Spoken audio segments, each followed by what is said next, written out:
কিন্তু এই সৌন্দর্য মানুষ কতটা উপভোগ করতে পারে? আমরা বাংলাদেশি হয়েও আমরা বিভিন্ন দেশে ঘুরতে যাচ্ছি। আমাদের দেশটা যে এত সুন্দর, শুধুমাত্র ট্যুরিস্ট ব্যবস্থা উন্নত না বলে আমরা আসতে পারছি না।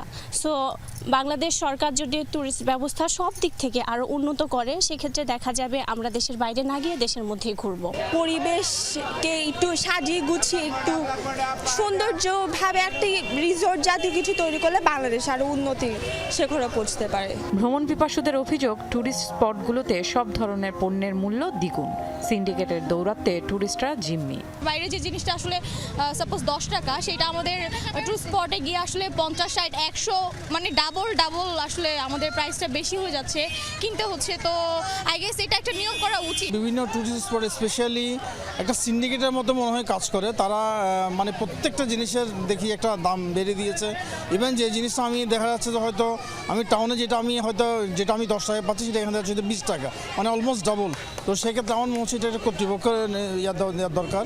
লাওয়াছড়ার মতো পর্যটন কেন্দ্রগুলোতে যেতে পর্যটন বাস চালু করার পরামর্শ দেন ভ্রমণ পিপাসুরা। এখানে পাবলিক বাস এবং যে ট্রান্সপোর্টেশনগুলো খুবই মানে অ্যাফোর্ডেবল প্রাইসে সবাই ক্যারি করতে পারে, সেটা আমাদের ট্যুরিজমকে যেমন এনরিচ করবে, তেমন আমাদের যে বাইরে যাওয়ার যে প্রবণতা সেটাও এক সময় হয়তো বা কমে আসবে এবং আমাদের দেশের যে ট্যুরিজম সেক্টরটা আরও বেশি উন্নত হবে বলে আশা করছি। পর্যাপ্ত মনিটরিং করলে বাংলাদেশের পর্যটন ব্যবস্থাপনা আরও উন্নত হবে বলে আশা সবার।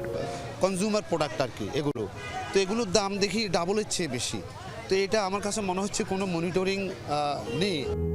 ফারহানা ন্যান্সি, যমুনা নিউজ, শ্রীমঙ্গল, মৌলভীবাজার।